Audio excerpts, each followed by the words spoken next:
Richard, I think this is the third speech of yours that I've seen, and this one, like the others, what stood out to me as especially strong was the use of storytelling and the use of quotes, the use of other people's stories to convey your message.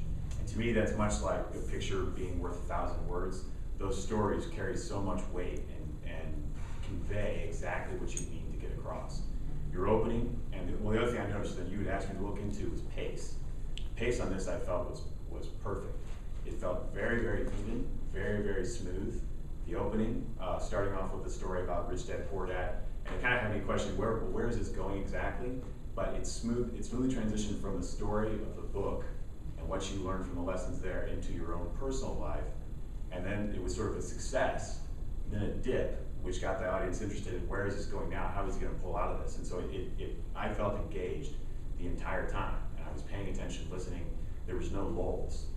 So in terms of pace, I thought it was perfect. In terms of transitions, I thought it was very, very smooth. You'd also asked for me to look into hand movements and body language, which I felt you kept movement going. It was a little choppy at times and sort of a little staccato, and that there'd be some movement, some kind of step back a little bit, so it was not as smooth as perhaps, or as natural as maybe it could have been, but otherwise it was there and present. You made great eye contact with the audience and engaged them, and really the ending was well done as well. It was clear. It ended with a quote, so we knew when it was done, and it was very, very meaningful. So again, in terms of the speeches I've seen of yours, I'd probably put this at probably the best one.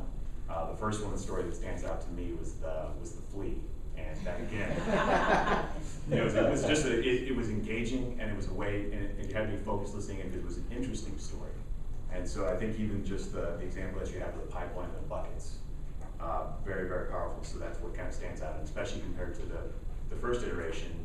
Well, the first iteration, since it was the first time that I'd heard about the pipeline and the buckets, it seemed to carry a little bit more interest. This time, since I sort of knew where it was going, I sort of could anticipate, but that's the benefit of having heard a speech for almost the second time.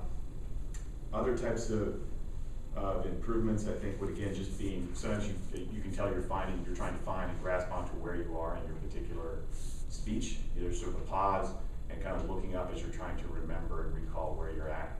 But I think that just comes with probably more practice, but clearly you prepared for this, because again, the execution was smooth and the transitions were there. So this was, to me, a very, very strong speech.